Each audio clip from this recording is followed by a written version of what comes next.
చేసి మరి అంత చాలా సుదూర ప్రాంతం నుంచి వచ్చినటువంటి deputy CM Pawan Kalyan sir గారికి ప్రత్యేకమైనటువంటి నమస్కారాలండి. నా పేరు మామిడి బాలరాజు, నందిగరు గ్రామం. నాకైతే రెండు కళ్ళు కూడా కనిపించావు. అయినా కూర్చుందామైనా పడుకుందామని కూడా నిద్ర లేనటువంటి పరిస్థితి. ఇది కిన్ను మరి వెన్నుపూస బేకైంది సార్. దానికి ఏంటంటే నాకు మరి వెళ్ళి హాస్పిటల్లో ఉందామైనా మరి కొంచెం ఆర్థికం మరి నా దగ్గర లేదు.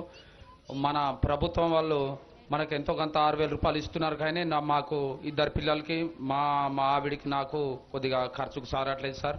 అందుకని చాలా ఇబ్బందికరంగా పడుతున్నాను. మీరు వస్తారని ఆశతో ఉదయం నుంచి 7 గంటల నుంచి ఇంత నలిగి కూర్చుంటున్నాను. ఏడవాలో కూడా తెలియదు, పడుకుని ఉండాలో కూడా తెలియదు, నవ్వాలో కూడా తెలియదు. అది పరిస్థితుల్లో ఇక్కడ నలిగిపోతున్నాను ఉదయం నుంచి సైడ్ దగ్గర కూర్చొని. కాకపోతే మీతో మాట్లాడాలి ముఖాముఖాన ఉద్దేశంతో ఇంతవరకు ఇది ఉన్నాను.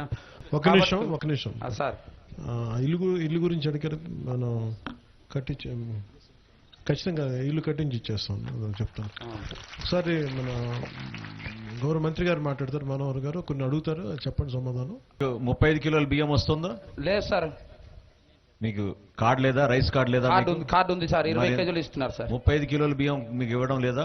లేదు సార్. ఓకే, అది ఇప్పుడే డిప్యూటీ సీఎం గారు చెప్పారు, ఇప్పుడే శాంక్షన్ చేద్దాం. అది తర్వాత చిన్నది ఎక్కడి నుంచి నేను సాలేకపోయినా మా పిల్లలు మా ఆవిడైనా సరే తెచ్చుకొని ఇది అవుతారు.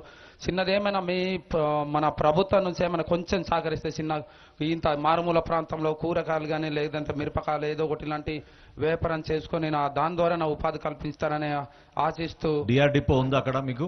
డిఆర్ డిపో మరి కొత్తపల్లిలో ఉంది సార్. డిఆర్ డిపో చేస్తారా? మీకు ఇచ్చేస్తాం ఇమీడియట్ గా మీ కుటుంబానికి. డిఆర్ డిపో అంటే నాకు మరి రాయడం అంటూ రాస్తారు. కుటుంబంలో ఎవరో ఒకరు నేర్పిస్తారు. కలెక్టర్ గారు చెప్తాను, ఎవరో ఒకరికి మీ తరఫున నడిపించగలుగుతారు. మీతో పాటు ఎవరిని వచ్చారా? మీతో ఎవరైనా వచ్చారా కుటుంబ సభ్యులు? మా ఆవిడ ఉంది సార్. ఓకే అమ్మ, నమస్కారం. నిల్చు. ఆమెకి ఇవ్వండి మైక్.